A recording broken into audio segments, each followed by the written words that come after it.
So, Urooj, you want to start us off? Yeah, of course. All right. Hello, everyone. Thank you so much for coming. And people are also coming in, so I'll be admitting people as they come. I'm the president of Political Science Book Club. We have Madison, who is VP of Activities in AS, and we have Professor Jodi Balma with us today, who's a political science professor on our campus. She's awesome, and she will be explaining to us the partial election results we have so far, as well as answering some of the questions we get along the way. So yeah, without further ado, let's just get started. Okay, so if you've got questions, you can put them in the chat. I'm happy to answer anything as we go along. I'm just going to start with national returns, then move to state. There's some kind of interesting things with propositions to talk about. And then we'll talk about local races as we have them in Orange County. Of course, totally normal that the ballots are still being counted. So we don't have full results quite yet, but we will see what we've got. So I'm going to share my screen. Urooj is going to help me by putting the links in. We're going to start with Politico that just kind of shows us what our national map is, the Electoral College. So we are still waiting for a number of states. If you can see, the solid states have all been called and give us Biden 264, Trump 214. Some media outlets have called Arizona, some have not. So we're just waiting. So what we have is a bunch of stripes. Nevada, Pennsylvania, Georgia are all leaning, meaning that Biden is ahead. North Carolina and Alaska are leaning towards Trump. Alaska, I'll talk about in a second. Pennsylvania is leaning towards Biden with the votes that are being counted. And this is all, a result of the mail-in ballots that have to be counted. Alaska is waiting, even though it's almost certain that Trump will win. He's ahead in the 50% that have been counted so far by 62%. We're almost certain that Trump will continue that, but only 50% have been counted. So there is a tight Senate race there. It's one of the 4 Senate races that we're waiting for. So that's where we're at. If indeed Biden maintains his lead in these states, he will be the president-elect. If for some reason the analytics of how these votes have gone in the past change, that's why we count the votes. So absolutely normal, absolutely expected, absolutely what we were warning people of with mail-in ballots, that it would take a long time to count. Orange County has some experience with that in 2016 and 2018. It took about 3 weeks for some of the races to be, fully counted. In fact, Young Kim, who is currently ahead in the vote counting this time for Congress against incumbent, meaning the person who already has the job who's running for re-election, Gil Cisneros. She actually attended freshman orientation in 2018 because she was ahead on election night, thought that she had won, and didn't wait for the ballots to be counted. So while she was in Washington, D.C. For freshman orientation, the ballots switched the lead, and Gil Cisneros ended up winning. So I guess if she ends up winning this time, she would go down in trivia as the only person to appear in 2 freshman orientation pictures. Maybe. We'll see. So anyway, if there are questions about the Electoral College, I'm happy to answer them.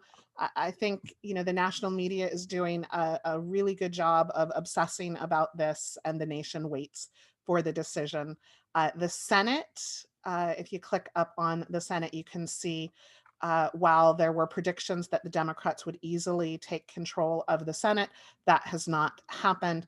Alaska, again, is out, and even though it looks overwhelming for the incumbent Republican, a lot of those mail-in ballots are for the independent gross who would caucus with the Democrats, which is the same as what Bernie Sanders and Angus King, the 2 independents from Vermont and Maine, do. So the Senate races that we're really looking for right now, it's 48 to 48. Technically 46 Democrats, 2 independents that vote with the Democrats, and then 48 Republicans, and we're waiting for those 4 seats. So one in North Carolina that really the Democrat had been polling really well up until there was a incredibly mild sexting scandal, but a scandal nonetheless. And so he has lost some support, but it's incredibly close in that race, and many, many ballots left to be counted. Georgia has two races, and there's a special election in Georgia. So there are two seats there, and both may end up going to a runoff election, because if a candidate doesn't get 50% of the vote, they have a runoff, which might be a good time for political scientists to talk about ranked choice voting, which would avoid a runoff. But instead, we are looking at a potential runoff election for two seats in Georgia that we imagine would determine the majority of the Senate, which is a strange thing to have the entire nation's focus on those two seats. The Democrats in the House of Representatives still are looking at a 218, 435 total divided by half plus 1. 435 divided by 2 is 217, plus 1 is 218. That's how we get that number. So you need 218 for a majority. The Democrats are on track to get that, but not really expand their majority by much. They're in danger of losing some seats that they thought that they were going to pick up. If you go on Politico, you can see some of these striped. I know it's hard to see with the screen sharing, but some of these seats that are striped are still to be called. And so we will see those races, but they are likely to keep their majority, but not expand their majority. So that was disappointing for the House as well. So let's take a break on the national elections here and take any questions that you have on the federal system. Otherwise, we'll move on to the state. And California's got some close elections in that House. Yeah, Molly. Sorry, I was just curious. I've heard a lot of wishy-washy things about Nevada.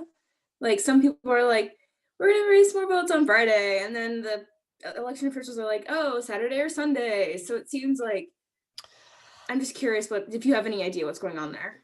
So yeah, the ballots notoriously take a long time. It's just that nobody really cares. Like, no one is hounding Alaska for their vote totals, right? No one cares because we know the expected outcome of those elections. California, same thing. We have hundreds of thousands of ballots left to count, but no one is knocking on the door for the result because we know most of the races. So Nevada is ending up with, wanting to make sure that they get it right. And so it is a really, really slow process. You have to, and some of the states have made their processes slower because they didn't allow them to process them before the election. So in California, I got my ballot October 5th. I mailed it in October 6th. They've had it this entire time. It was processed long ago. They checked my signature against the driver's license DMV database to make sure that my signature was reasonably close to what it appears to be. If not, I would have gotten a letter that allowed me to verify that and clear it up before then. That's what a lot of the social media of curing your ballot, phone banking to have people cure their ballots. Curing means fixing any potential problem that there might be, and that could be a signature mismatch. So that if you can't start that until Wednesday, that's going to take some time. And most of these states did not hire extra staff. So they're talking about their just random whatever staff they have that works on their register of voters now suddenly being ballot counters. And you can understand why you would be a little bit hesitant to hire somebody just to count ballots in a partisan, polarized world. You want somebody who's going to be fair and nonpartisan, but it does mean that it's going to be incredibly slow. Add to that there are security measures being taken for a pandemic where they have to be socially distant, where they have to make sure that they're taking care of these ballots in a transparent way. They have poll watchers that are there, and some violent poll watchers that are really causing havoc. And so these states and these counties have had to hire security, and their poll watchers have been harassed. So all of that, contributes to the slowness. So any other questions about the nation? Momentarily, days from now, whenever it is, a candidate will be declared the president-elect. So, and we will know the Senate probably not until January with the outcome of those special elections, if indeed it goes to a runoff election. So let's look at the state of California, and let me do my shared screen again. And again, if you have questions as I'm going, you can put it in the chat, and Urooj can let me know about it, or we can just take a break at the end of each of these and you can ask questions. So one of the things I love about the California Secretary of State's office is all the data, which we get to dive into once it's certified. They put up a map which shows you, and if you can see, the blue areas are Biden. These are all the counties. There are 58 counties in the state of California. So each of these, and some of them are very, very, very, very small. This is my favorite county. It's Alpine County with 1,200 people. So you can see that 473 people voted for Biden, and only 238 voted for Trump, and 2 voted for Gloria La Riva, the Peace and Freedom Party. And so I imagine if you lived in Alpine County, you would know who those 2 people are. It's the smallest county compared to Los Angeles County, which is the largest with over 10 million people. And so clearly we're talking about millions and millions and millions of votes. And look, Gloria La Riva got 11,579 there. So these counties can show you, sometimes it's a very partisan divide, where you can see that the inland counties tend to be more rural, tend to be more agricultural, tend to be more mountainous, and they are more Republican. However, even Orange County, that used to be the most Republican county in the nation with the most Republican votes, voted for Biden in only the second time in history in the modern era. The last time was Hillary Clinton, and the time before that was Franklin Delano Roosevelt in 1936. So it has been incredibly Republican for an incredibly long time, and yet twice now, Orange County has voted for Biden. So you can see, and when we talk about the propositions, we'll start to see that divide based on some of the results. So let's look at some of the close contests. 2 of them in Orange County. So these are the close contests that haven't been called yet for the House of Representatives. If you remember, Katie Hill was a representative and she resigned. There was a sex scandal with her ex-husband posting pictures that were revenge porn of a threesome that was in their marriage. She resigned, and this is now Mike Garcia won the special election. This is now, the second time that they have gone against each other. It is 50-50. And so every vote that comes in is, we're talking about just a couple, not even 100 votes that separate those. So that's an incredibly close race for that seat, District 25. The other 2 races that are still undecided are right here in Orange County. Gil Cisneros versus Young Kim is the 39th district, and District 48, Newport Beach, South County, Harley Ruda and Michelle Steele. So very, very close, and we do not know who will win those. So incredibly close, incredibly tight, and we will get more votes today at 5. The Registrar of Voters, Neil Kelly, who will be coming to a seminar later in November to talk about all of this once it's done, it issues the updates at 5 p.m. every day. So we'll have more information, maybe not decided, but every vote will need to be counted for these races because they're incredibly close. There were some trends that were happening in 2016 and 2018. It was pretty clear that ballots that were returned late leaned very strongly Democratic. And so where Young Kim and Ling Chang were ahead in their respective Senate and congressional races, that we don't know who voted late this time. And so there's not the automatic assumption that the Democrats will pull ahead with late ballots, particularly with, we had 48 drive-through vote centers where people could drop off their ballots on just through the the car. There were vote centers where people voted. That's all been counted, but those ballots that were physically turned in on election day through the vote centers are being processed to make sure that they're legitimate votes, which is what we want. So there's also the state Senate race. There's 2 Senate races that are very close, neither in Orange County, but the Secretary of State does a good job of showing us that. So let's see, let's go to the next one, which is the ballot measures. So in California, we had 12 statewide measures. So 14, 17, 19, 22, and 24 passed, and the rest failed. So if we look, we can kind of see, and one of the things that I really like about the Secretary of State's website, again, is it not only shows you the information, but also the maps. And so you can see on the state measures, Prop 14 generates a map. And so you can see that all of the red areas are the counties that voted no, and the green areas voted yes. And yet this passed, barely 51%, but all you need is one extra vote when all the votes are counted. It doesn't appear that this will change, but we'll wait. Los Angeles, again, when they vote yes, when San Francisco votes yes, that's a huge number. When the Bay Area votes yes, it carries a lot of weight. So sometimes you'll see kind of what seems overwhelming in color doesn't match the population because, of course, they're not weighted by that. Was there a question, Madison? Yeah, someone had asked a little bit earlier if this isn't necessarily specifically relevant to the propositions right now, but someone had asked earlier if there is a way to get rid of the Electoral College. And I guess what the method of that would be. Oh, yeah, there's 2 ways to get rid of the Electoral College. The first is to amend the Constitution and get rid of the Electoral College.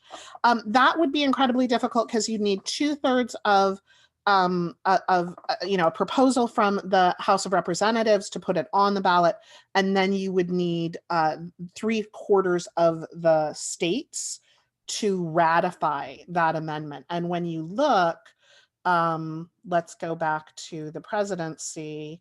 When you look at the Electoral College, there are a whole bunch of really tiny states. And in fact, North Dakota has 3 Electoral College votes. South Dakota has 3 Electoral College votes. Nebraska has 4 total, but they split them. Kansas has 6. Oklahoma has 7. So some of these very small states would vote against getting rid of the Electoral College because they very much like the power that it gives them. But, take Wyoming, for instance. Wyoming has less than the population. The entire population of Wyoming is smaller than Anaheim and Fullerton. And yet they get 3 Electoral College votes. To the 40 million people who live in California, they get 55. And if you do the math, that does not equal. So that's one of the reasons that the states themselves would not vote to get rid of the Electoral College. It would be, a very good idea to talk about some election systems that would be more fair, and certainly getting rid of the Electoral College and actually having one vote for one person is a nice idea. The other kind of fair way is either to, and this, you don't need a constitutional amendment, you could simply allocate, California has 55 Electoral College votes. Texas has 38 Electoral College votes. Florida has 29 Electoral College votes. You could relatively easily change the state law in how those are allocated. So for instance, you could allocate based on the percentage. So Florida could say Trump got 51%, and so he gets 51% of the Electoral College votes. We divide them. Or the way that Maine and Nebraska both do is to by district.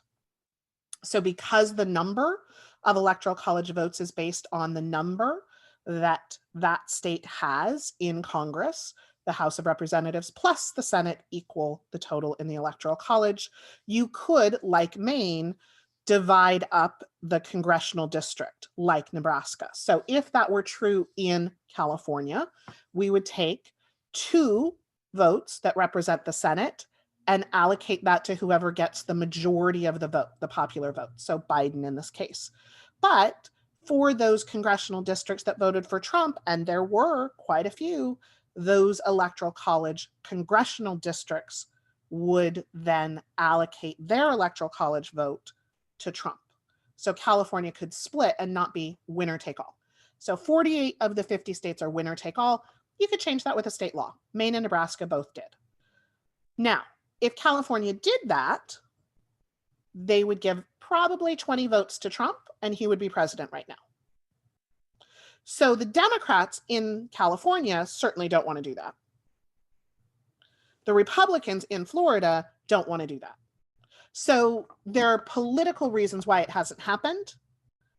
And unless every state did it, you probably aren't going to get California to be first. Because 20 votes for the losing candidate in the state, would be the 5th or 6th largest state in the electoral college. There just aren't that many really large states. Any other questions about the electoral college? I didn't have a question about the electoral college, but Sure. I did have a question about the race between Ling, Chang, and Josh Newman. Sure, we're going to talk about that. So let's do the state propositions and then we'll talk all about the local races. Sorry. That's okay. I'm glad you're excited. So again, back to this, and I'm gonna add another screen and do this way. So I want to do not maps. I just want to show you this. So one of the interesting things here with the overview is that you can see that California voters voted by a small margin, to borrow money to fund stem cell research. They voted against, small margin, voted against raising taxes on corporations. Now, probably that would have passed if we hadn't been in a pandemic that has caused an economic recession. But who knows? Proposition 16, which would have repealed Proposition 209 and would have allowed affirmative action, lost by a larger margin. 56% voted against it. The interesting thing to me is I thought Proposition 17 and 18 would have gone together.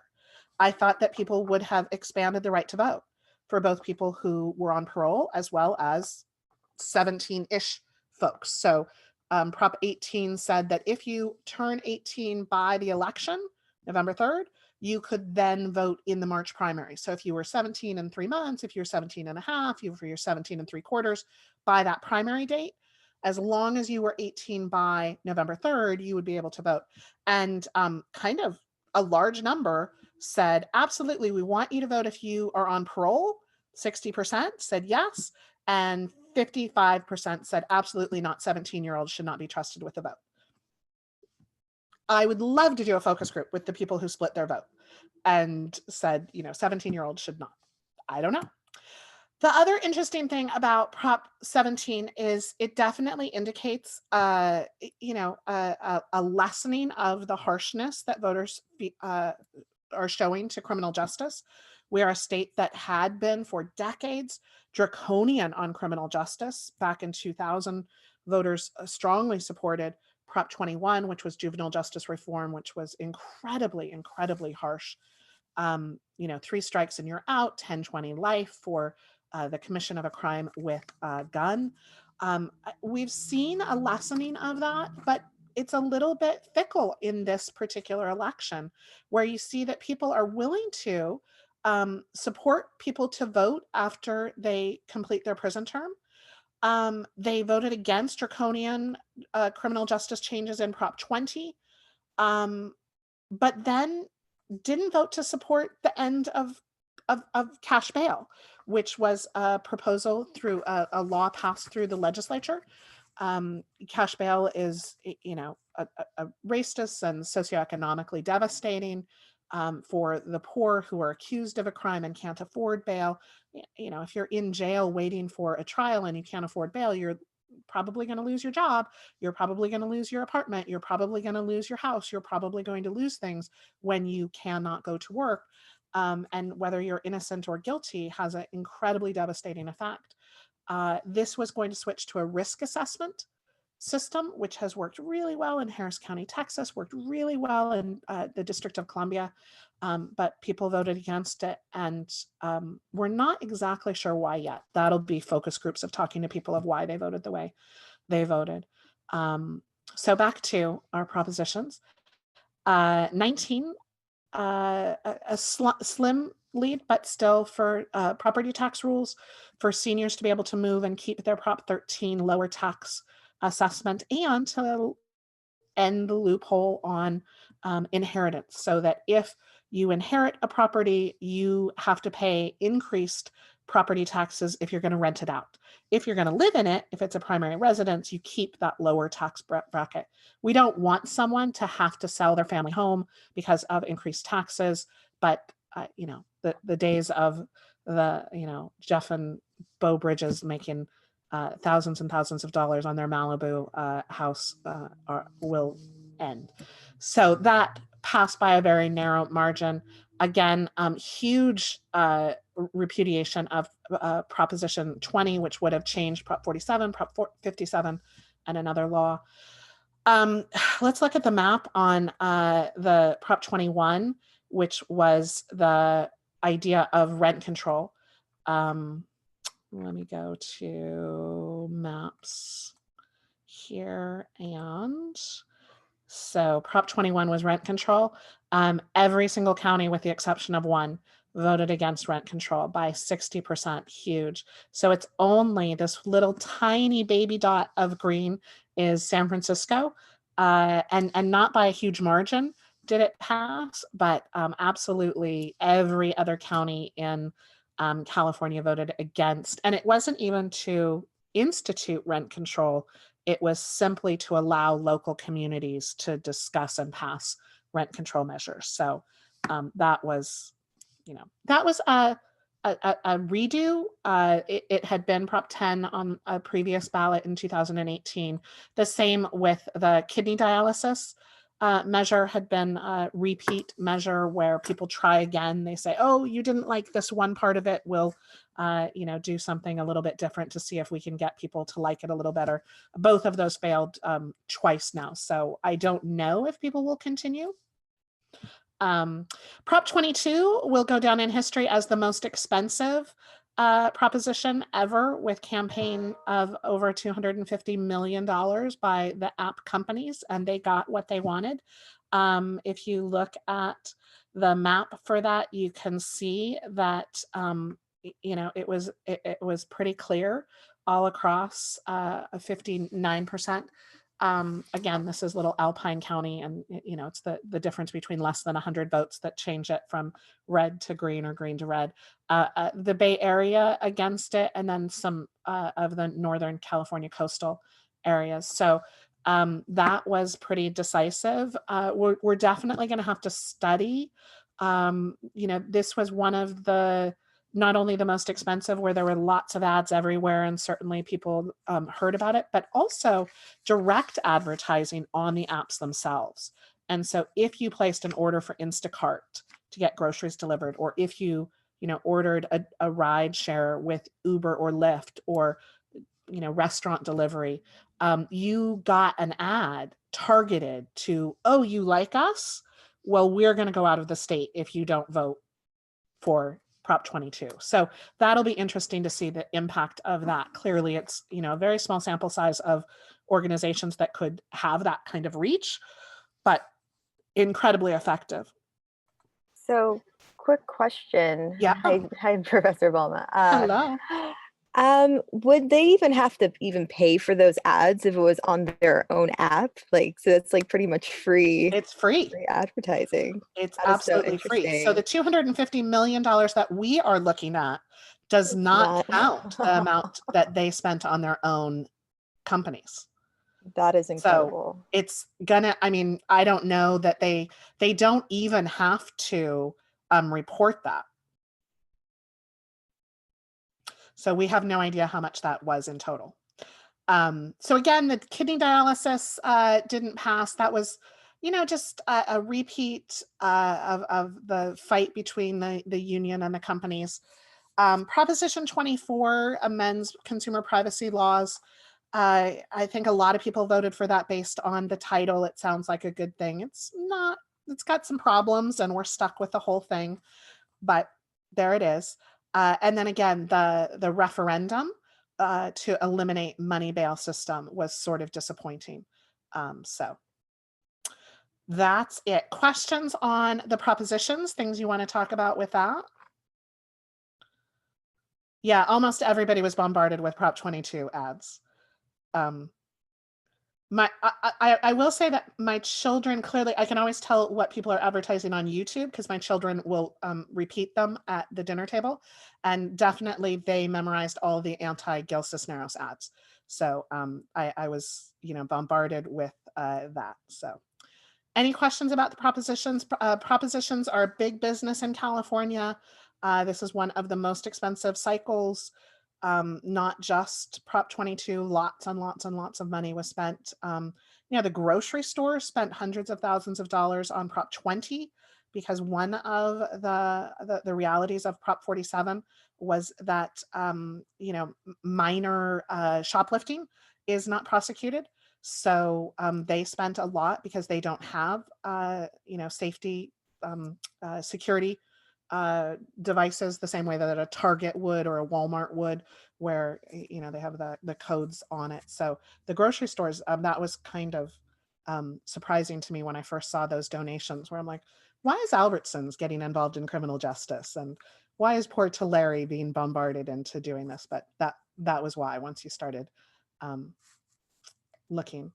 So all right, so done with state measures. Going once. I guess I just have kind of like a comment, and I don't know if anyone has something to weigh in, but Prop 25, I actually had a little bit of a hard time trying to decide because I am for abolishing the cash bail system. But I know myself, and there are a lot of other progressives, including like the ACLU organization and including Black Lives Matter LA, who are against this proposition for the reason of the risk assessment part of it. And their reasoning was that the data that was being used for the algorithms were racist and were skewed, social economically skewed. And I know for like a lot of progressives, that was kind of like, should we bite the bullet here and replace, cash bail with something else? And that is a calculation that organizations and individuals have to make, which is, do we make it better, or do we hope this is good enough and that we can fix it on the other side? And because it's a referendum, it doesn't have the permanence that an initiative would have had, because it was a law passed by the legislature that then was held up by the veto process of the referendum. So this was simply overruling what the legislature had done. And so the calculation of a number of these organizations was that they could then go back to the legislature and improve the risk assessment. But quite honestly, the risk assessment hadn't been completed in any way. I mean, it has just started. So the assessment of the risk assessment is based on what other organizations, what other states, what other jurisdictions are using. There wasn't necessarily a risk assessment already in place. And so definitely having a seat at the table is important. And I think Shirley Weber, the Assemblywoman from San Diego, former professor, who is doing amazing work in the Assembly, I think is going to come back with some studies of how to improve that risk assessment. Unfortunate, I think, just because, it was so well funded by the bail bondsman. It was so well funded by the financial interests that benefit from the current status quo. But there are definitely problems with all of the initiatives. That's one of the problems with the initiative process, is that you get the entire bag, and whatever is in it, you have to take yes or no. So there are, often unintended consequences of these initiatives. But thank you. I really appreciate that, because I think it was, not a slam dunk. But I don't think as many voters did that deep dive into the research. I think a lot of them voted against it because they didn't think there was anything that was going to replace it. Yeah, like I did like a lot of research, and I ended up consulting one of my friends who works up in Sacramento, and he was like, Sure.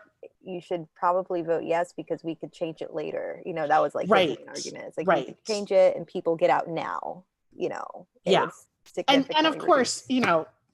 You hope you can change it later. Yeah, that is the big hope. And so that's not going to turn I absolutely understand, when people make an informed decision for or against any of the initiatives, because they are complex. So let's look at the Los Angeles Times and the Orange County Register both have some fun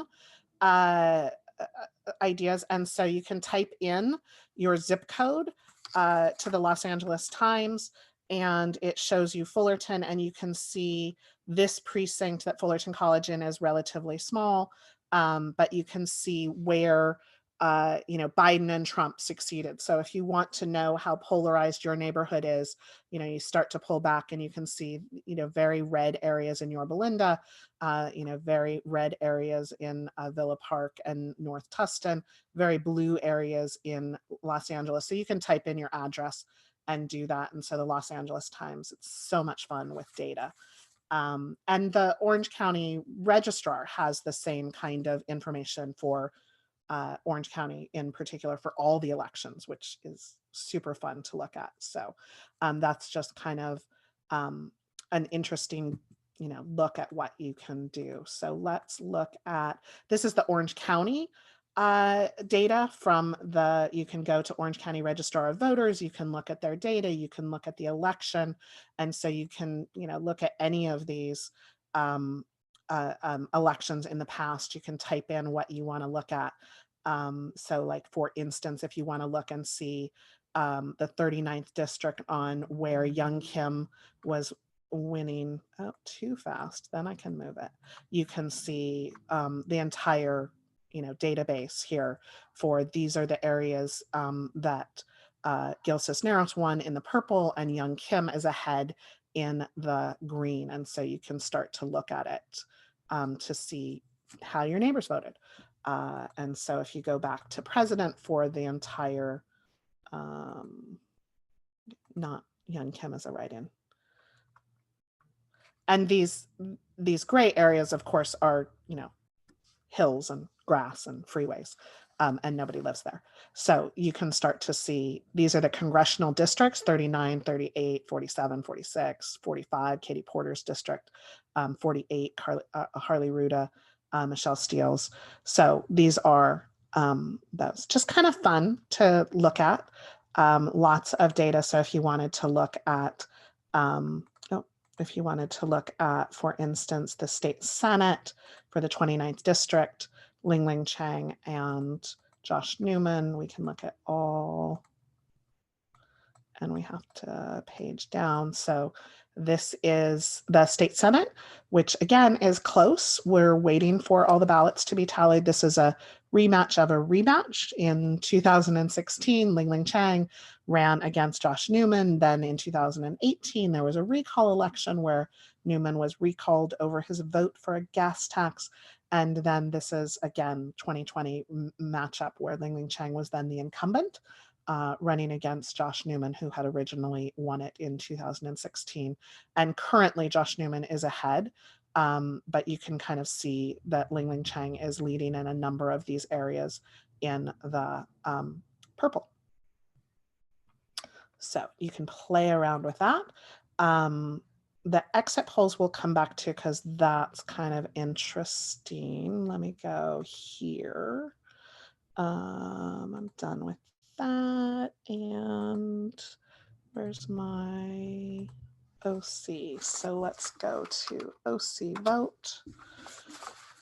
Current election results, and now we'll talk local. And you can see that in 15 minutes, the Registrar of Voters will update this, and we'll get more. The first thing to talk about is just simply 77% turnout is amazing. And so incredibly high, obviously. Voter turnout, again, for the second time. Joe Biden won the county. And so that's definitely shifting the, some of the trends. The Democratic Party has been very successful at registration as the demographic trends have changed and has the polarization and what the Republican Party stands for has changed. Over the last 20 years, the Democratic Party has really done a great job of registering new voters. And so they're currently at 37% registration.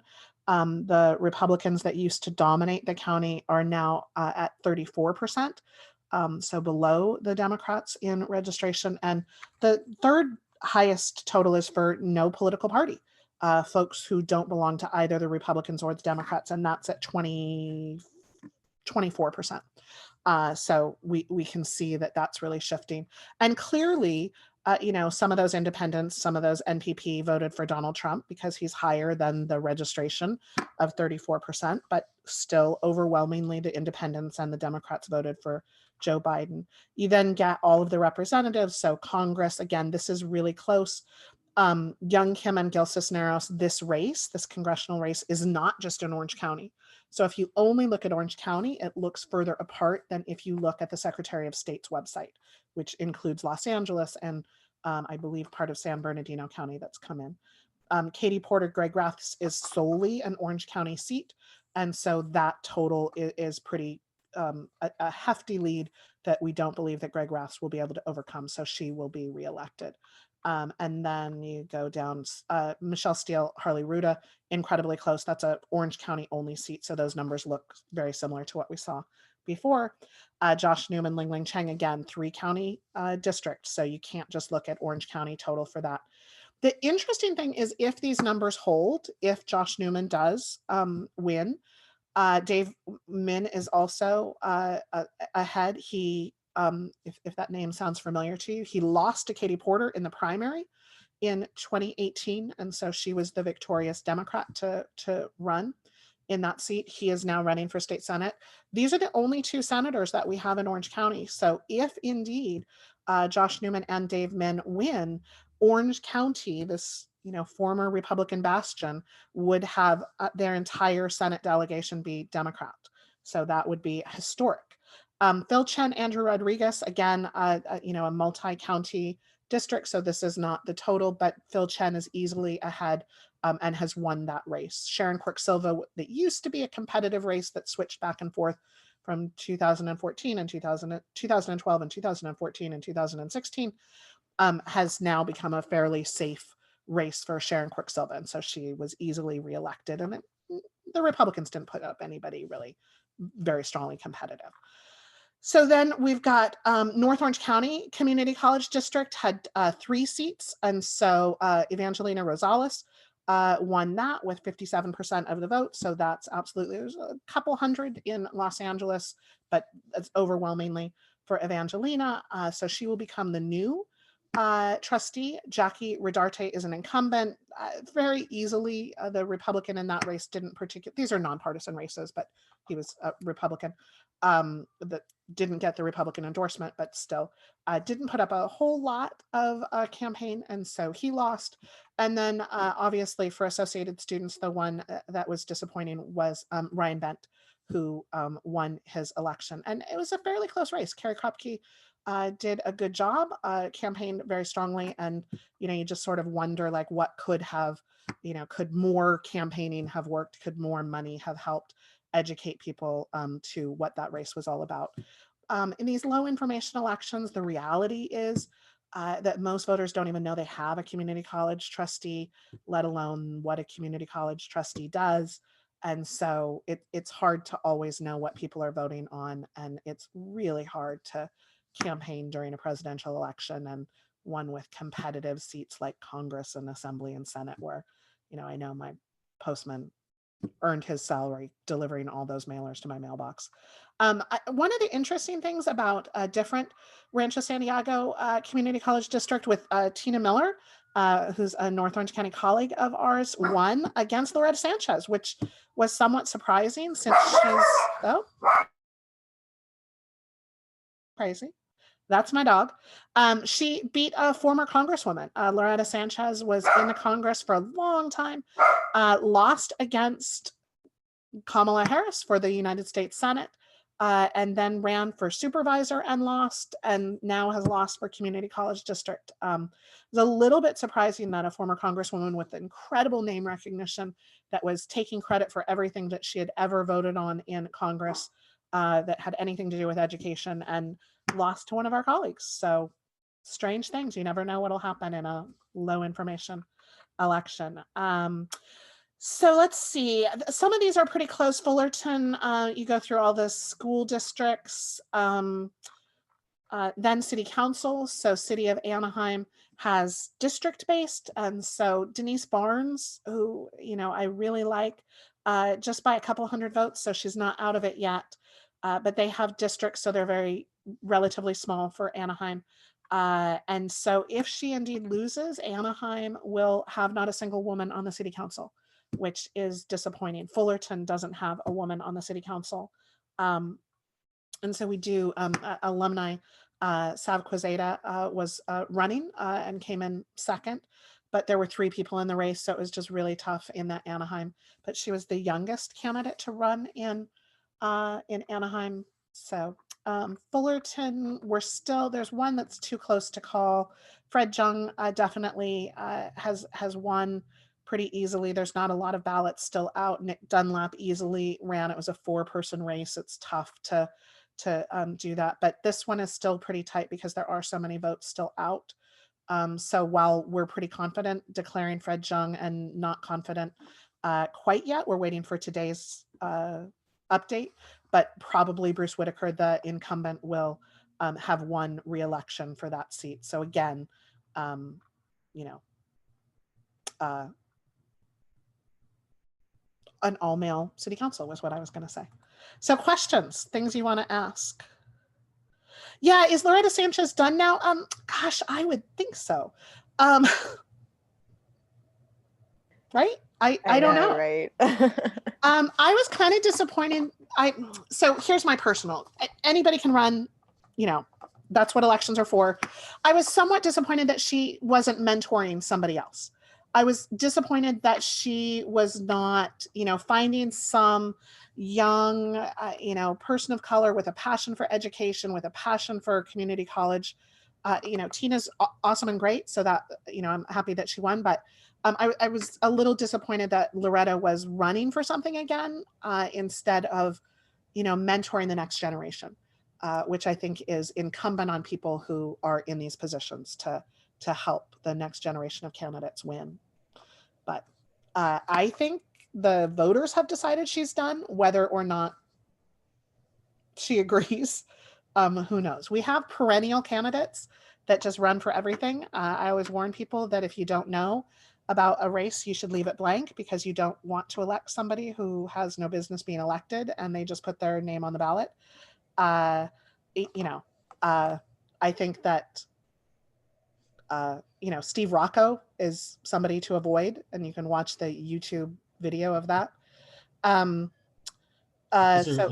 is your opinion and as FC faculties, does the Board of Trustees composition improve or not after this election? I don't know. I mean, I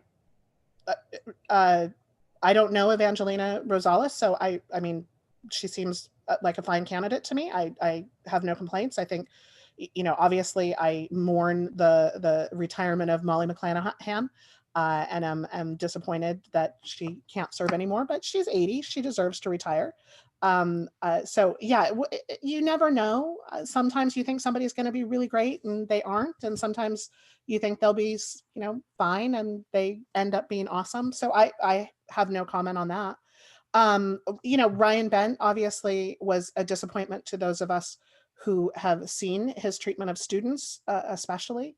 And you and associated students know that better than some others, but the voters, you know, that's what elections are for. And so we shall see.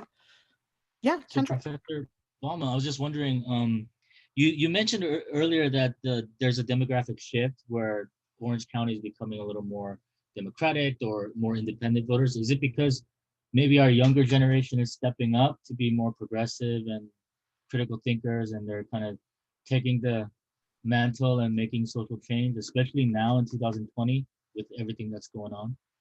Yeah, and actually that's, that's the next section of what I want to talk about is the youth turnout. And we won't know until all the ballots are counted, but it certainly seems like not just a record turnout for overall voting, but also for young people to vote. And so we're really excited about that. So we shall see the exit poll, and let me put this on. The exit poll by age is pretty clear that, young people voted in a large number. They supported Joe Biden pretty overwhelmingly for this election. Let me go to this so it's bigger. There we go. So, the seniors 65 and older were leaning towards Trump, 45 and older. And some of that is not just demographic, but also by ethnicity and race, because seniors in the United States are overwhelmingly white. Take a state like California that's incredibly diverse. If you look at seniors who vote, they make up the vast majority of the white population of voters because they are so overwhelmingly white. In California, which is plurality Latino, meaning that though they do not have a majority, they are the largest group in the population. That is not true on election day. And of course, we'll have to wait to see what the breakdown was for 2020. We don't know yet. But in past elections, it has been really clear that the vast majority of voters have been white, not because white people vote more often, but because old people vote more often. And so if California is overwhelmingly not diverse in senior population, then that also follows. So the young population is much more diverse. And so we'll see that as we go, but this is just exit polling by age. And so it's, got some problems with polling, but when we got people to answer, this is what we saw. Exit polling is more reliable because people have already voted, but young people who are Black, overwhelmingly 86% voted for, I don't know, we'll have to see if some of that other were independents. Joe Jorgensen, as a libertarian, pulled some. Kanye West, obviously, what was a factor in some areas. And some of that, obviously, in a state that is overwhelmingly safe, you feel like your vote doesn't matter as much that in a swing state. I think when we look at some of the really competitive seats, we'll see that number go down. For young people, and again, this is 18 to 29. Some of you who are on the 18 side are like 30-year-olds are not young. They are in elections, so we count them as young. And so 18 to 29 who are Asian, 83% voted for Biden. Latino, a very large number. And so it really was the folks who are white that split, but still a majority, slim, voted for Biden. In North Carolina and Georgia, again, you see an imperceptible third-party vote where 96% in North Carolina and Georgia voted for Biden. White, 54% voted for Trump. So there's the split. In Georgia, even larger split among young people. So between Black voters 18 to 29 and white voters 18 to 29, you see that in North Carolina and Georgia. And this is all from Circle, from Tufts University. It's their data, not mine. So you can look at that. Circle is the organization, the center that does this. Youth vote in Arizona, where their predominant ethnicity is Latino. So you have a 71% break and 54% white voting for Biden, 71% in Arizona. In Texas, it was a majority slight, but the white young people voting for Trump and Latino voting for Biden. And then these are the slides that I already showed you, the maps. So questions?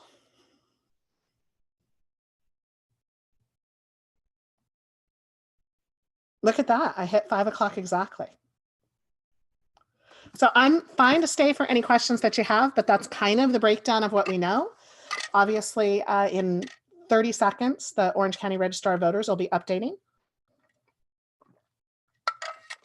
And we'll see if any of those races change, but I think most of them are going to stay the same. I think the lesson that you can definitely take away from this is that your vote is always important, but it is more impactful in local races. You know, we see some school board races that are 50 or 60 people difference. We have had races, including the bond measure, Measure J for North Orange County Community College, that was decided by 15 votes. Anaheim City Council had a tied race on election night in 2018. It ended up with late ballots not being a tie, but you know, Josh Newman didn't know he won for 3 weeks. Gil Cisneros missed freshman orientation because they were still counting. Your vote has a big impact in local races. And I think that that's where a lot of young people are getting involved. So, you know, to your question, Kendrick, I think yes. I think Orange County has a number of factors that are kind of coalescing all at the same time. I think that the Democratic Party of Orange County has done incredible work of registering voters, educating voters, raising money, recruiting new candidates to run. I think that, you know, Fullerton College has had lots of candidates that have run. Our alumni were on the ballot in La Habra, in Fullerton, in Anaheim, in Santa Ana. You know, we have representatives in Westminster. We have representatives, you know, all over the county. And so I think that as young people get involved, that also encourages people to be engaged and to vote when you can see somebody. So I think that even though, you know, somebody like Peter Cruz in La Habra, who lost his city council race, isn't going away, and has brought a lot of people to be engaged in city forums. I think, you know, Jose Trinidad Castaneda has done amazing work of involving people in Fullerton and water issues. You know, I think Miguel Alvarez, who ran for North Orange County Community College as an alum here, you know, will be involved in some way in the community in a positive way. And I think that that engages other young people. And so that I think has a big impact. But absolutely, the registration, the fundraising has a big impact on that.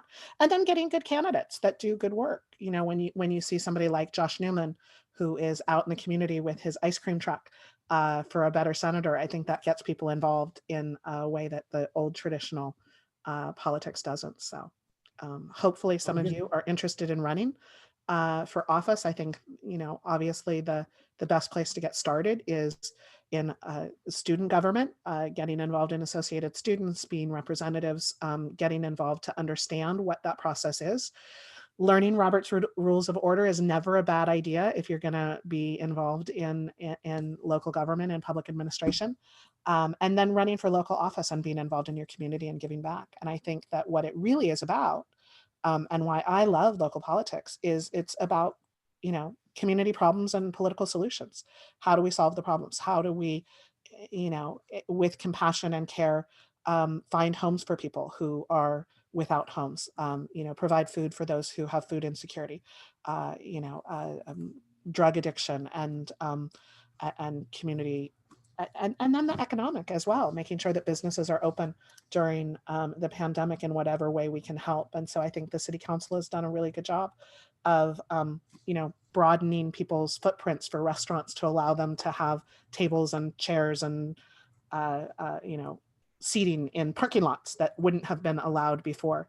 I think when you look at some of the protests that are going on, the Black Lives Matters protest and definitely the police brutality protests, you know, it's not the president who hires the chief of police in your town, it's your city council. And so making sure that you understand who they are, and more importantly, that they know that you're watching, I think is important. Going to public comments, talking to folks like Jesus Silva and Ahmad, Zara and Bruce Whitaker, Nick Dunlap, and Fred Jung, who will be seated in the Fullerton City Council. I think that's important. making sure that, as you have done in Associated Students, making sure that, Trustee Ryan Bent knows that you are watching.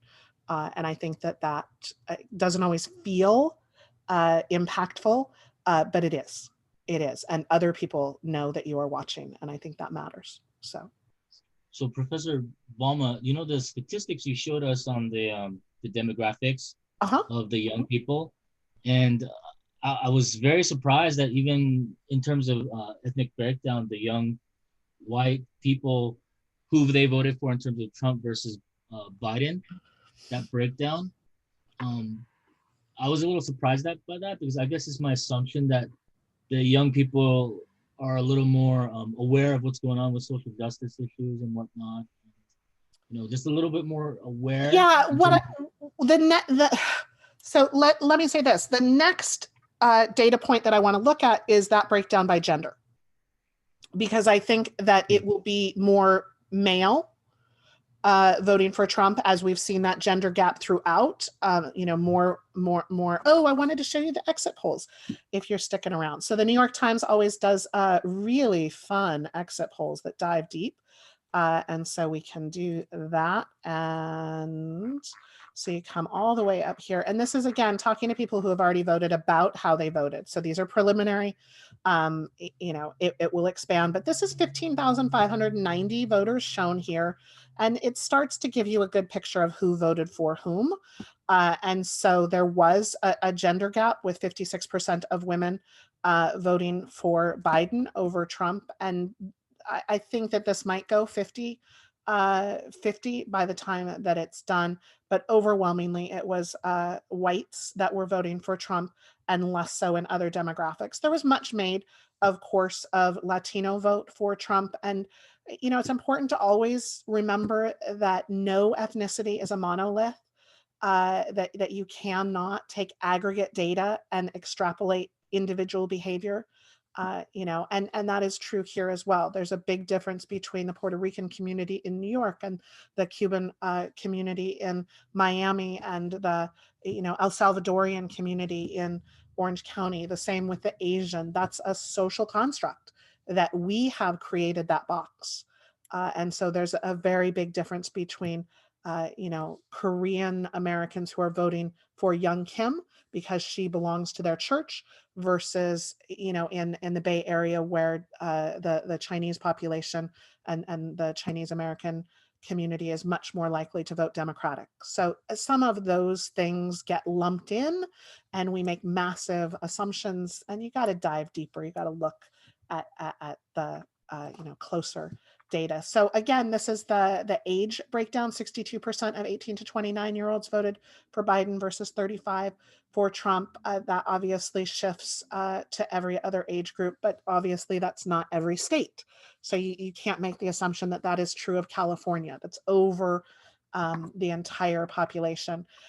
This, of course, makes a big question of the level of education. 55% of those with college degrees voted for Biden, 49% with out college degrees. It was a split between Trump and Biden.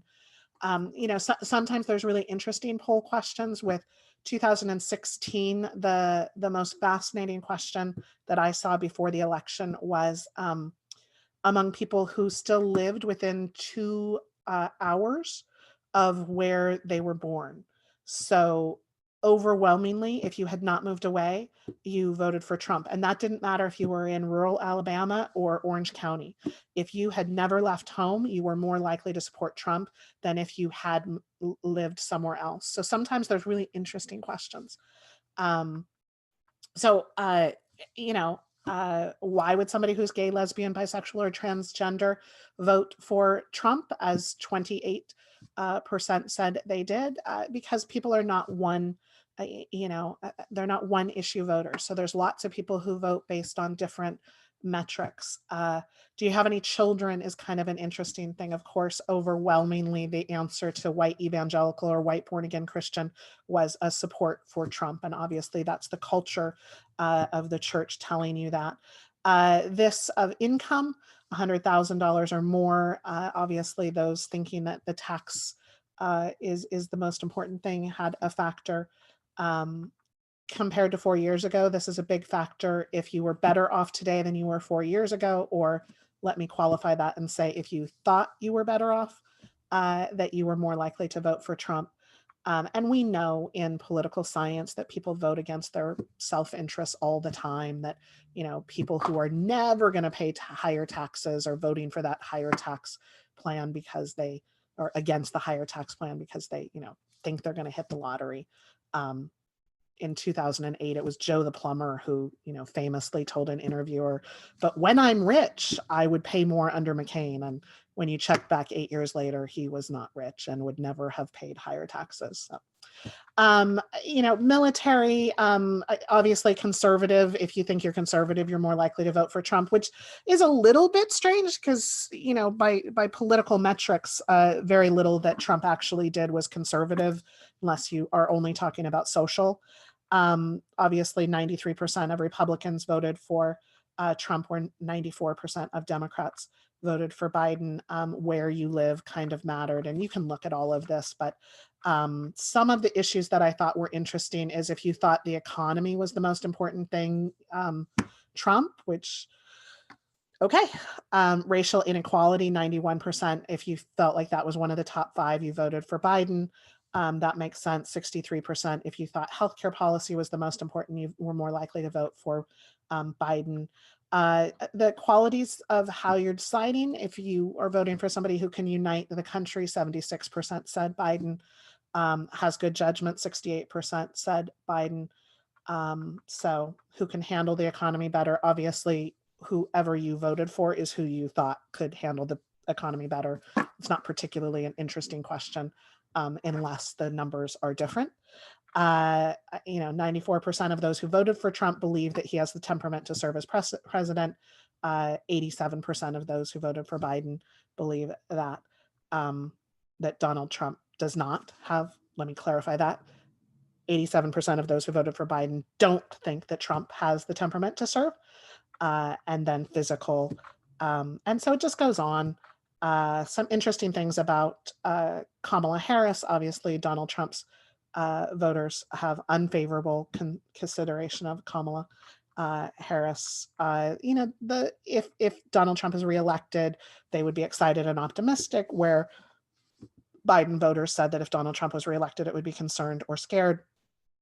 The reverse is true for those who voted for Donald Trump.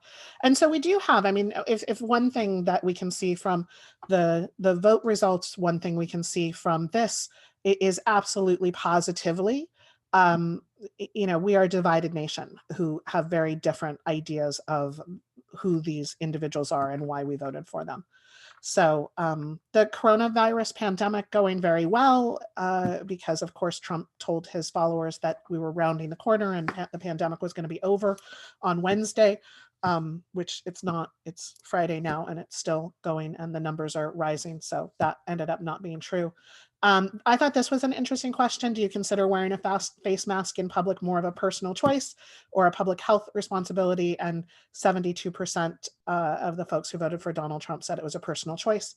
You know, do you expect life for the next generation of Americans to be better than life today? 58% of those who voted for Joe Biden said yes. 55% of those who voted for Donald Trump. I don't know how many of the people who answered actually know the next generation, because I don't think a lot of people in the next generation would say that it's looking really good. You know, what do you think about racism? What do you think about climate change? What do you think about the Supreme Court? So you can go through all of this. It's the exit poll at the New York Times. It's free, even if you don't subscribe. Lots of different breakdowns, far too much to go through. But, you know, are you married? You know, your education, if you had a graduate degree, 62% of those with a graduate degree support Biden.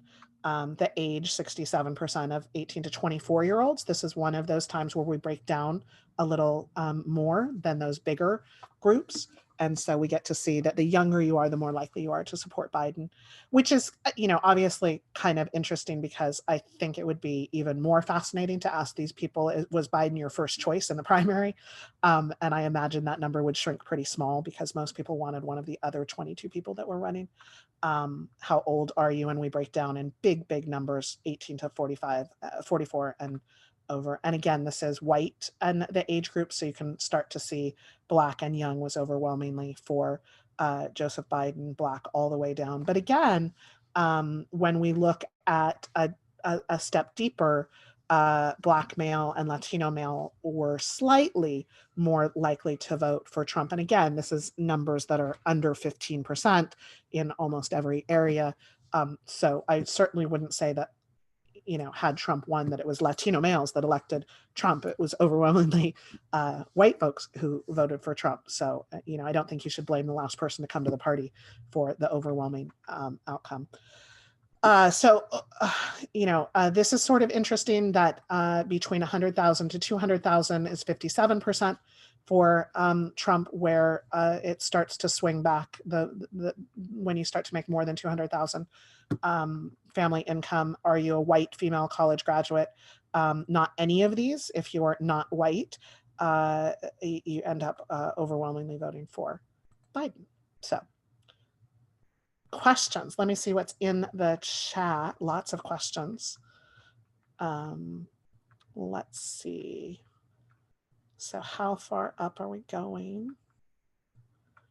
There was a hashtag Trump's youth to make a reference to Hitler Youth when Trump was trying to push, the Patriot Education Plan. And clearly we saw that all the way back to Charlottesville with the tiki torches. Clearly there are, absolutely Trump youth, the youngest person to be elected to Congress ever. Well, except for the guy who beat the constitutional age and they said, oh, okay, that's fine. So what if you're not 25 yet? We'll let you serve. But the kid, and I don't remember his name, but, tweeted on his election, some incredibly derogatory thing about making liberals cry, and a strong Trump supporter. And he's said that he was inspired to be the right's answer to Alexandria Ocasio-Cortez, and wanted to be the next generation of Republicans, but in the Trump image. So we looked at the religious breakdown, and you can dive a little bit deeper in there. The Pope had an impact because he did sort of subtly, in the Pope's way, come out against Trump. And so there was a split among Republicans. Absolutely. The racial categories are definitely these big categories for the Census Bureau. The Middle Eastern, end up sometimes as white, which is a strange idea. So they're absolutely a category. They are absolutely a social construct, and often based not on, facts. We put people into these categories. So education plan criticized critical race theory, and absolutely. And Betsy DeVos, absolutely dismantling some really important things in the education department. The only racial group that votes close to, African Americans have definitely, and definitely Trump believes that he has, I think, to quote him, done more for Black people than any president since Lincoln. I don't think that Black voters agree with that statement, but clearly he was hyping the rappers that had supported him and endorsed him, many of whom had never voted before.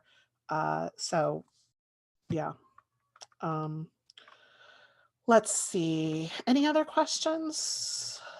Absolutely. I will say, over and over, we see people voting against their own economic self-interest and their own self-interest. So that's not a surprise, nor is it new. So Professor Balma, yes. I'm just curious. Madison Cawthorn. Thank you, Aaron. Why are people thinking that Black Lives Matter equates to Marxist and communism? And it's very weird, and that's been a whole summer argument among family members, friends, and it's like a triggering effect that if someone says Black Lives Matter, they make it a very political issue. Like, no, it's Marxist, and I tell people, especially within our own church, it's kind of like embarrassing to admit that you believe in Jesus because of these weird memes going around and using Jesus as a prop is just kind of like, okay, this is really embarrassing. You politicize Black Lives Matter. I think that that's true in our society for a couple of different things. Not only Christianity, which has been co-opted as a right front, but the flag itself. That when you see the flag, you automatically assume that they are a Trump supporter, and the flag is for everybody, and Christ is for everyone who wants Christ. Whatever religion you want, but I think it is it is that societal branding of Christianity and that societal branding by the Republican Party of that, and I think that I don't know how to get that back, and not everybody wants it back, but I think I know so many truly Christian Democrats and many LGBTQ friends of mine who are pastors and religious leaders. Our Universal Unitarian Church in Fullerton is led by Jason Cook, who is, passionate about both his Christianity and his spiritual path, and also being proudly gay and out and accepted in his community. And I think it is unfortunate that any political partisan effort claims any religion as their own, just in the same way that they claim the right to the flag. Well, because your demographics that you showed, the way they say why they voted for Trump versus why they voted for Biden, and you see their religious views on either LGBTQ or Black Lives Matter movement or anything like that. Yeah. You could clearly see, as you mentioned, it's the divide, and it kind of makes me feel, seeing that, it made me feel like, and I put it in the chat, and I don't know if it was appropriate, but I feel like it was white people versus people like me. Like I don't belong here because I'm not part of the white people, because they obviously don't want LGBTQ, Muslims, Koreans, and it scares me. And it also scares me when there's Koreans for Trumps out there too. So I'm like, okay, so then I have a concern with my own community and with the white community at the same time. So that's right. Yeah, and I think the predominant emotion in a lot of these politics, because listen, we've had uncertain elections before, and certainly I didn't feel in our society this fear on both sides in the 2000 election. People wanted to know who the winner was. We were waiting on Florida, but it wasn't the palpable fear. And I think that is the reality of our polarized politics, of the distrust of the media, of the reality, and you see it in those exit polls, that our society fundamentally does not agree on reality. We have two separate realities. And that's something for our sociology professor, my colleague who is here. I sort of turn that over, of that's a societal issue that we have to deal with, of this fear, and not necessarily political. We often cross paths of which area it is. I think that the right, I think that talk radio, I think Rush Limbaugh, I think, Fox News and the pundits absolutely have been doing this since Colin Kaepernick. When you actually hear the interview with Colin Kaepernick about why he chose to kneel out of respect for the flag, and I'm really interested to see the special that he is working on, with the documentarian for the documentary on the 13th. They're going to be doing a show for Netflix about Colin Kaepernick, and it happens to be about my hometown of Turlock, which is in the Central Valley. And so it'll be interesting to see what that is like, because he grew up in a predominantly white, Latino, Asian community. We have, a lot of Portuguese, a lot, Hmong. It's very specific people who came to Turlock. and there's not a large African-American population, and he was adopted by a white family, and so was a sports star in a town that loves our football. And so his path is a very interesting one. Turlock, a small town that doesn't have a huge number of famous folks, celebrated him, and there were sandwiches named after him and cookies named after him. And he came back and, very much community service and helping his parents' charity. And so, yes, thank you. Aaron's great on my research for Anna DuVernay. So then he knelt for the flag, and suddenly the town was divided, and his sandwich was gone. I think the cookie's still there, but there were a lot of people who burned his jersey and really felt betrayed by him, which is an interesting celebrity factor. That he didn't know you to begin with, so I don't know how he personally betrayed you, but whatever. So I'm interested to see that series and to see what Colin Kaepernick thinks of that transition, what he thought of growing up in a white family in a predominantly non-Black community, and certainly being celebrated as a sports star, but not necessarily understood as a Black man. And so I think that'll be really an interesting, not everybody in Turlock is excited to see how they are portrayed, but it is his story. And I think Ava will do an incredible job with that. So, but that really did start the demonization and the intentional misinterpretation of what he was doing. If you actually heard him, if you actually talk to him, you could see exactly what he was trying to do in drawing attention and using his celebrity in doing no more than what actors and filmmakers have been doing at award shows, of taking the spotlight and shining it on something of social value. But the folks did not want that to be part of their sports, which then if you dive deeper and you realize that we didn't even make a big connection between the playing of the national anthem at sporting events before World War II. And certainly we doubled down on that after the war with Iraq and the 9/11, where we were paying the military to do flyovers at sporting events.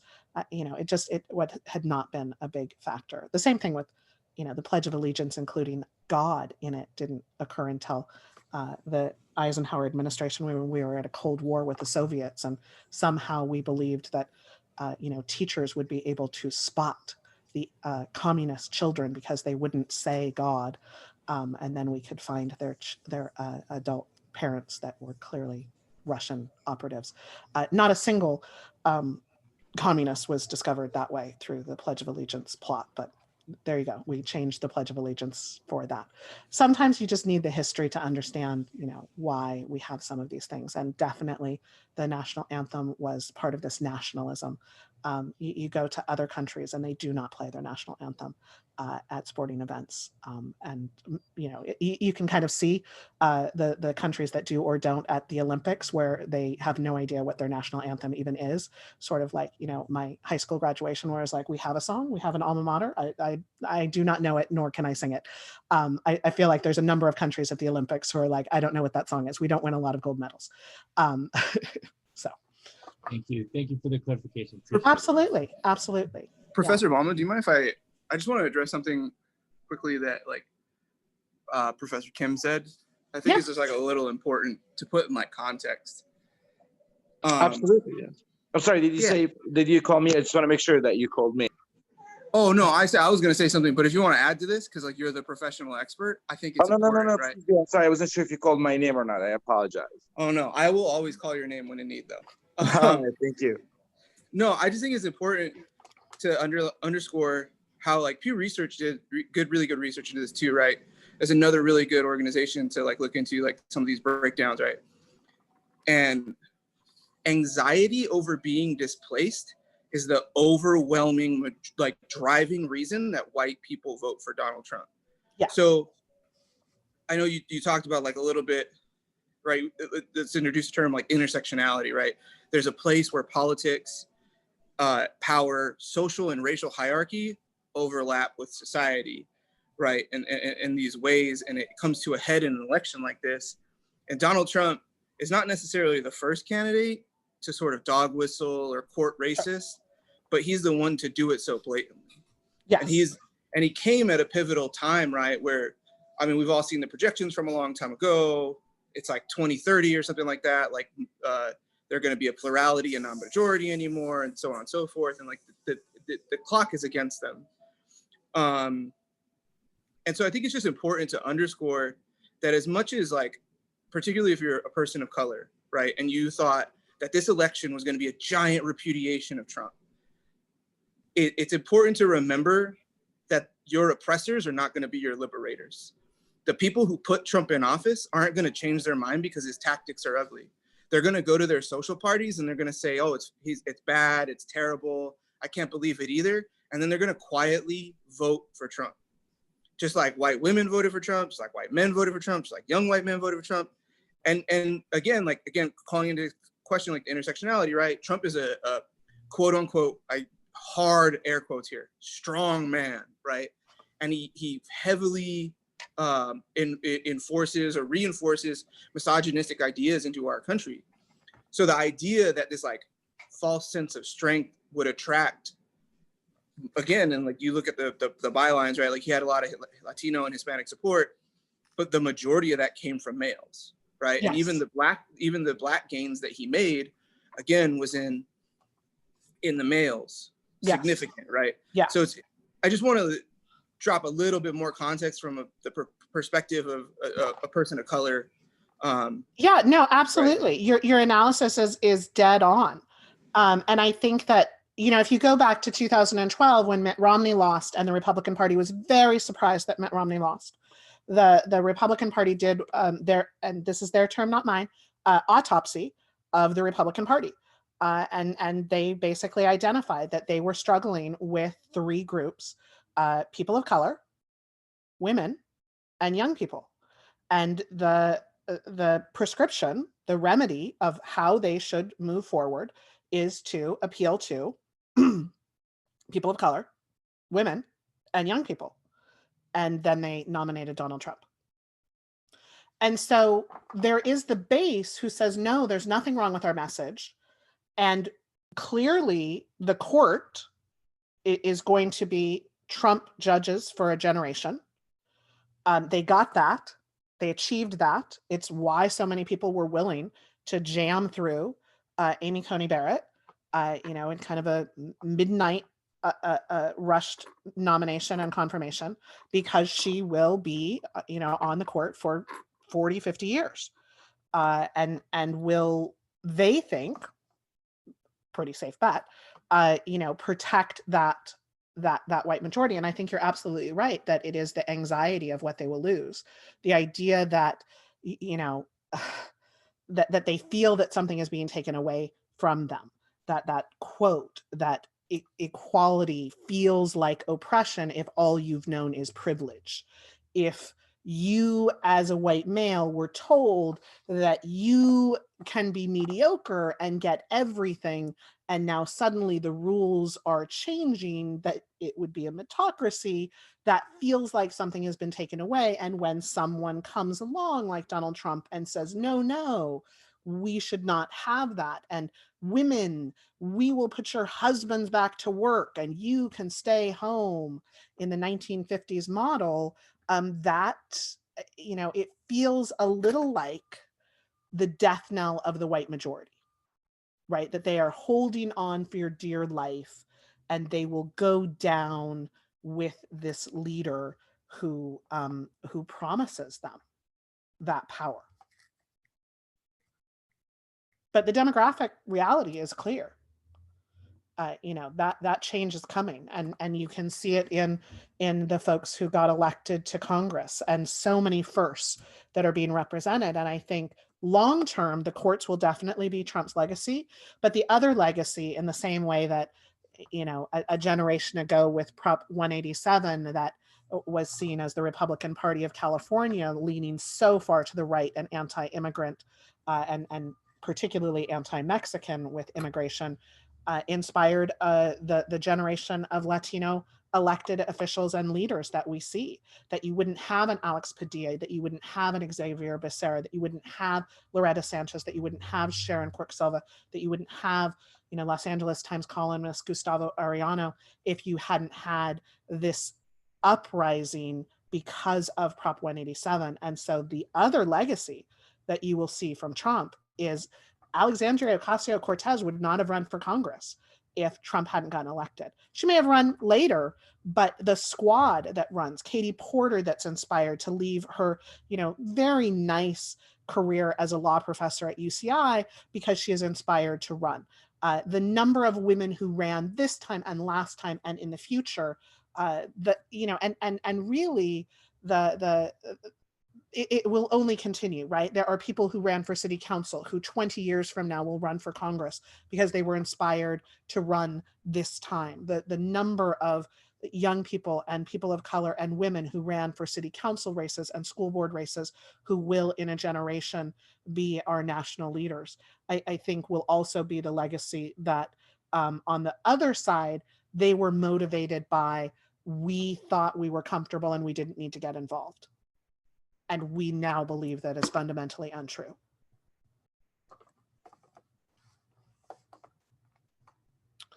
So yeah, I think a lot of people are very concerned about Amy Coney Barrett, which is why so many people were opposed to it. And, not just her nomination and confirmation, but also the way in which it was rammed through with, mere days before the election, as people were already voting. That seemed like, a stealing of, and certainly the hypocrisy of changing their position from what they had said when Scalia died in February of 2016, it being too close to the election and not confirming Merrick Garland, who was nominated by the President Obama, to then ramming through a confirmation for somebody who's practiced very, very little and was, appointed to the federal court to set her up to be a Supreme Court justice with the Federalist Society backing her. So, yeah. Other questions, other comments? Thank you all for coming.